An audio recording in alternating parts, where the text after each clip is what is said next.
Oi, gente! Começamos agora mais um Hora da Saúde. Seja bem-vindo, seja bem-vinda à produção do Hospital de Amor, que leva para você em cada programa informação de qualidade sobre saúde. Em cada programa nós falamos de um tema diferente. Você já se sentiu esgotado por causa do trabalho? Como se estivesse no seu limite da exaustão física e psicológica? Você já ouviu falar sobre burnout? O tema do nosso programa de hoje foi motivo de 20 mil pedidos de afastamentos entre brasileiros apenas em 2019, número que continua crescendo. Para falar mais sobre esse assunto, o nosso convidado de hoje é o meu parceiro de programa, o Dr. Marcelo Gobo Júnior. Oi, Marcelo! Olá, Glaucia, tudo bem? Tudo jóia, seja bem-vindo a mais um programa. Muito obrigado, Glaucia, é sempre um prazer. Glaucia, segundo a International Stress Management Association, o Brasil é atualmente o segundo país com maior número de pessoas afetadas pela síndrome de burnout em todo o mundo, ficando atrás apenas do Japão, onde 70% da população apresenta os sintomas. Segundo a OMS, a Organização Mundial da Saúde, o Brasil também possui a maior taxa de pessoas que sofrem com ansiedade e configura como o quinto em casos de depressão. Marcelo, esses dados foram responsáveis pela inclusão do transtorno pela primeira vez em 2019 na Classificação Internacional de Doenças da entidade, que lista enfermidades e estatísticas de saúde que serão prevalentes nos próximos anos. Assunto importantíssimo da gente tratar, Glaucia. Nós vamos tratar agora sobre esse assunto, Marcelo. Para a gente começar falando sobre esse assunto, queria que você dissesse para a gente o que é burnout e o que o diferencia de outras doenças, como a depressão e a ansiedade, por exemplo. Glaucia, vamos lá, para a gente poder entender. O burnout ele acontece muito associado a um desgaste ou síndrome de esgotamento profissional e que vai se caracterizar por uma condição clínica em que a gente vai ter 3 elementos básicos, como a despersonalização, o embotamento, o cinismo, que são situações muito ocorrentes nessa condição clínica, diferentemente da ansiedade e da depressão. Sintomas depressivos e sintomas ansiosos podem acontecer na síndrome de burnout, mas nem sempre eles estão presentes, né? Em que a gente vai ter alterações especialmente da despersonalização, da desrealização, do cinismo, dessa evitação, desse distanciamento, dessa não ligação entre a pessoa e o objeto do trabalho, e o objeto do afeto, do afeto no ambiente de trabalho. Na depressão, a gente tem uma sensação de perda de energia, que é o principal fator. Essa perda de energia ela pode estar presente na síndrome de burnout como uma desmotivação, por exemplo. Mas na síndrome depressiva, no episódio depressivo, a gente tem essa perda de energia acompanhada dos outros sintomas que vão configurar um episódio depressivo em todos os elementos da vida, perda de contato com aquilo que dá prazer no indivíduo, aquilo que são os principais hobbies, as principais atividades exercidas por ele. Na ansiedade, a gente tem uma incapacidade de se desligar daquilo que é o objeto de nossa preocupação, como se a gente estivesse num estado de hipervigilância, que a gente ficasse hiperatento, com a sensação de que alguma coisa vai acontecer, ou sempre pensando em relação ao futuro, projeções do futuro, com sintomas que são uma percepção catastrófica de desfechos associados ao próprio indivíduo, ou a pessoas que ele ama, como, por exemplo, a sensação de que alguém vai ficar doente, de que alguém vai morrer, sempre que se pensa em relação ao futuro, sobre si e sobre os outros que estão próximos. Além disso, podem haver sensações somáticas, né, sensações físicas de ansiedade, como taquicardia, palpitação, alteração respiratória, tremores nos membros inferiores, nos braços, nas extremidades, muito associada a uma situação de medo, descontrole de motilidade gastrointestinal, e alguns desses elementos podem estar presentes na síndrome de burnout, quando isso está associado ao conteúdo do trabalho, vinculado com o principal ponto do trabalho. E nessa questão, a síndrome de burnout ela começou a ser descrita primeiro em profissionais que eram do mercado financeiro, que a gente tinha um hiperestímulo em relação a metas, a cobranças, um ambiente estressor muito forte, e isso provocava um distanciamento, uma perda de satisfação, em relação ao indivíduo, em relação ao seu ambiente de trabalho, e em relação a si mesmo, né? diferente do que acontece num transtorno ansioso e num transtorno depressivo puro. Marcelo, e quais são os principais sinais do burnout?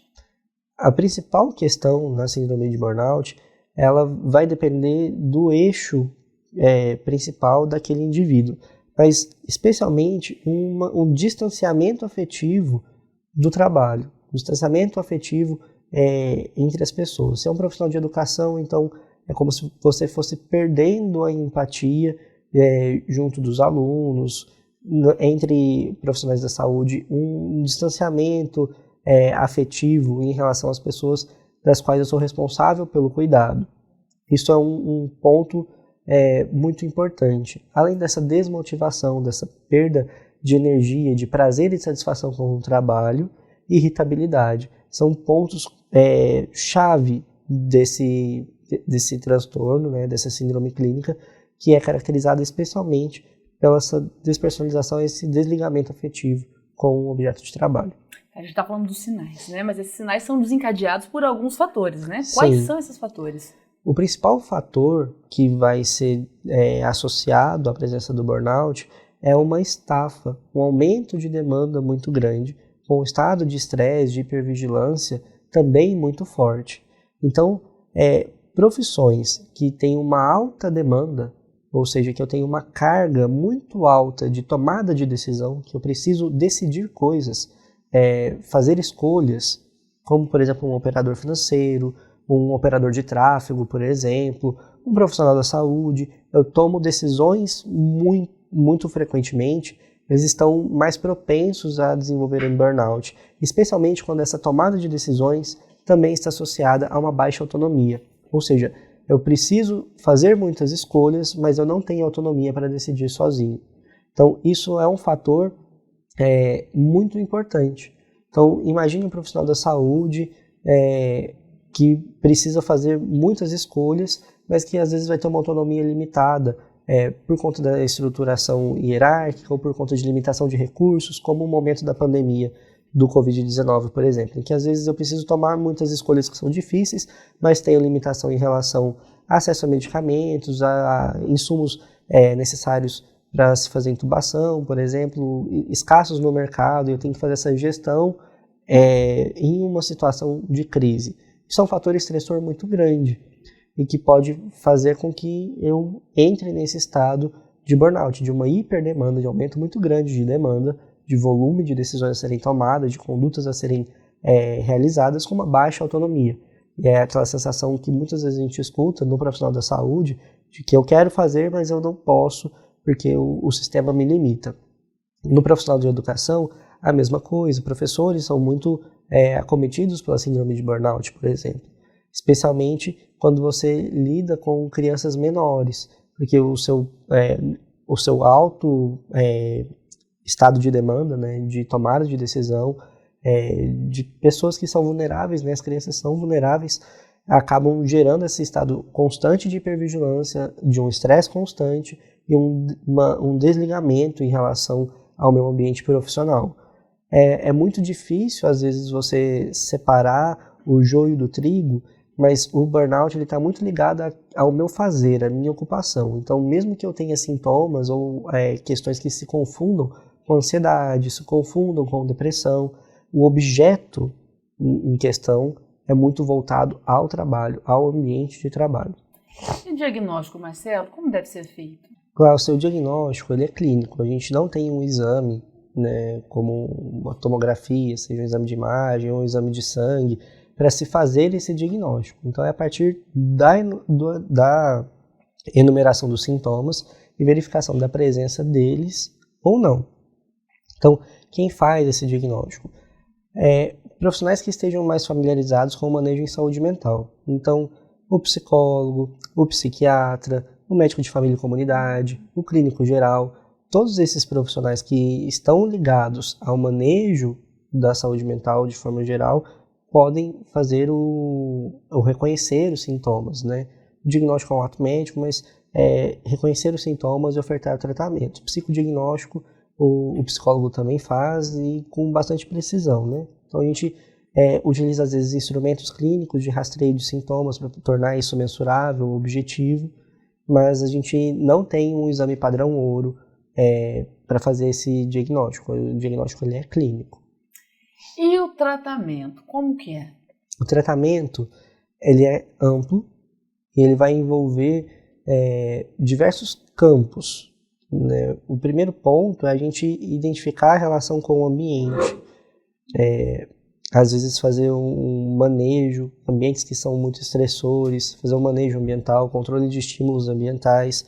Um outro ponto muito importante é a criação da rede de suporte, estabelecimento de vínculos protetores, de afetos positivos, psicoterapia e, eventualmente, a gente pode precisar de auxílio farmacológico, de medicamentos para poder fazer esse controle de sintomas.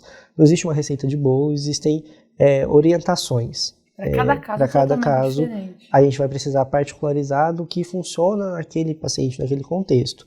A gente precisa lembrar sempre daquelas causas, né? Daquela questão da autonomia, da sobrecarga de trabalho, do traço de personalidade daquele indivíduo. Então, a gente sabe que alguns fatores de risco são muito importantes, como, por exemplo, baixa resiliência. Resiliência é a palavra da moda, que envolve essa dificuldade, essa característica de se adaptar às adversidades, né? Então, pessoas podem ser mais propensas a ter baixos níveis de resiliência e terem uma alta sensibilidade à frustração e ao estresse. Nesses indivíduos, a prevalência de burnout é maior, a probabilidade de burnout ela é maior. Então, quando a gente estimula estratégias de enfrentamento positivos a fatores estressores do ambiente, que fatores são esses? As demandas do trabalho, a necessidade de se adaptação a mudanças, sejam elas em relação à rotina, ao horário, ao ambiente e às condições do meu trabalho. Quando eu tenho uma resiliência muito baixa, eu fico mais vulnerável, mais propenso a ter burnout. No profissional de saúde, existe uma questão em relação ao cuidado, especialmente no campo da enfermagem, que isso é bem estudado, em que a gente tem uma alta taxa de fadiga e de compaixão. Então, o meu grau de empatia, esse recurso interno de me ligar afetivamente ao sofrimento do outro e me colocar naquela posição empática, isso gera uma certa fadiga. E essa fadiga por compaixão, o aumento dela, também está relacionado com o aumento dos sintomas de burnout. Muita coisa interessante nesse programa, né? Já deu pra perceber. Marcelo, você continua aqui com a gente, né? A gente continua juntos durante todo esse programa, Glaucia. E você aí de casa também continua conosco. Daqui a pouquinho, depois do intervalo, nós voltamos para falar mais sobre a síndrome de burnout.